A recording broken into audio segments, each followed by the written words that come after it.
প্রকৃতিকে ভালোবেসে প্রকৃতির সৌন্দর্য উপভোগ করার জন্য আমরা ঘুরে বেড়াই এখানে ওখানে। ঠিক তেমনইভাবেই আমরা ভোরবেলায় উঠে সূর্য উদয় দেখার জন্য কুয়াকাটা সমুদ্র সৈকতে চলে গেলাম কাওয়ার চরে।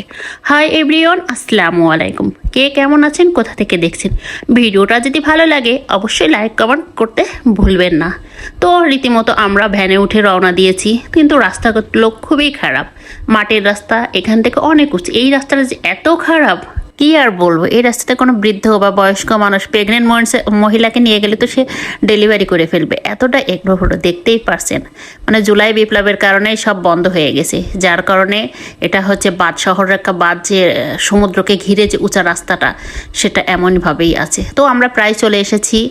আমাদের যেতে যেতেই সূর্য উঠে গেছিল। যে রাস্তায় ভাঙড়ি চুংড়ি রাস্তা দিয়ে আসতে আসতেই আমাদের অনেকটা লেট হয়ে গেল। তো এসে আমরা উপভোগ করতেছি, একটু আগেই তো সূর্য উঠেছে। সমুদ্রের উপরে সূর্যটা ছিল, আমরাও ঘুরে ঘুরে দেখছিলাম। সকালে স্নিগ্ধ বাতাস, তারপর সমুদ্রের পাড়, মন্দ লাগছিল না, খুবই ভালো লাগছিল। যার কারণে মা মেয়ে আমরা দুইজন হেঁটে হেঁটে ঘুরে বেড়াচ্ছিলাম। তবে আবার বাইরে গেলে আমার কাছে থাকতে চায় না। এই যে সে ছুটে গেল তার বাবার হাত ধরার জন্য, ধরে তারাও সমুদ্রের একেবারে কিনারে চলে যাচ্ছে। এখানে এই যে মোলাম গাছ, শালবন, এটা দেখতে বেশ ভালোই লাগছিল, অনেক শক্ত। তো তারা হাঁটতেছে, হাঁটতে হাঁটতে একেবারে সমুদ্রের কাছে চলে যাচ্ছে, যে ওখানে অনেকেই আছে ছবি তুলছে। তো ওখানে যেই তারা সূর্য উপভোগ করতেছে। দেখেন তো কি অপরূপ সৌন্দর্য আমাদের প্রকৃতির।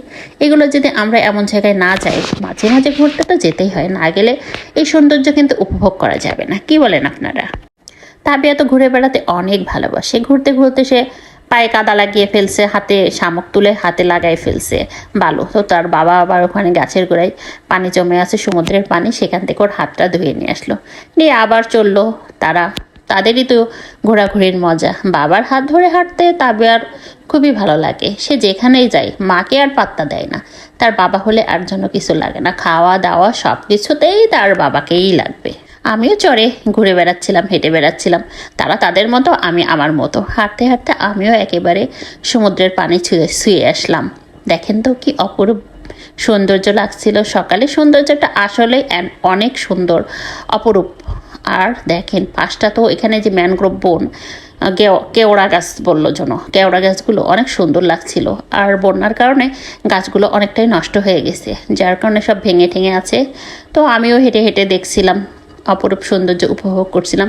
যেহেতু অপরূপ সৌন্দর্য উপভোগ করার জন্যই তো আমরা ওখানে গিয়েছি, তাই না? তা আমার পায়ে একটু কাদা লেগে গেছিলাম, একটু ধুয়ে নিলাম। তাবিয়ার বাবা বেশ অনেক আগে চলে গেছে, আমি তাদের সাথে হেঁটে পারছিলাম না। তারা দ্রুতই, দেখছেন তো কত দূরে চলে গেছে। এখানে এই গাছটাও বন্যার কারণেই নষ্ট হয়ে গেছে। যে আমাদের যে ভ্যানওয়ালা ছিল উনি বললো যে আগে অনেক সুন্দর ছিল। আমি এর আগে একবার গেছিলাম, তখন পেয়ারা বাগান ছিল, নারকেল বাগান ছিল, বললো ওগুলো সব সিডোরে, এবং তারপরে বন্যার কারণে আর কিছু নেই। তবে বন দেখছেই তো পাচ্ছেন, পিছনে সাইডের বনটা কত সুন্দর। কিন্তু আমরা এখানে বেশি সময় ছিলাম না, আরও অনেক জায়গায় ঘুরতে হবে, তার জন্য আমরা ঘুরে ঘুরে দেখতেছিলাম। চলেই তো যাবো, তা যাওয়ার আগে গাছের সাথে তাবিয়ার সাথে একটু লুকোচুরি খেলে নিচ্ছিলাম, তাবিয়ার আমি। তো আমি বললাম তাবিয়ার বাবাকে আমাকে কয়েকটা ছবি তুলে দাও, তোমরা দুইজন মিলে তো অনেক ছবি তুললে। তো তাবিয়ার বাবাও আমাকে ছবি তুলে দিচ্ছিল। তা আজ এই পর্যন্ত, সবাই ভালো থাকবেন, সুস্থ থাকবেন। আর আমাদের ভিডিওটা যদি ভালো লাগে লাইক কমেন্ট শেয়ার করতে ভুলবেন না। তো চলে যাচ্ছি, যেতে যেতে সমুদ্রের পাড় দিয়ে সমুদ্র দেখতে দেখতেই যাচ্ছি। আচ্ছা, আল্লাহ হাফিজ।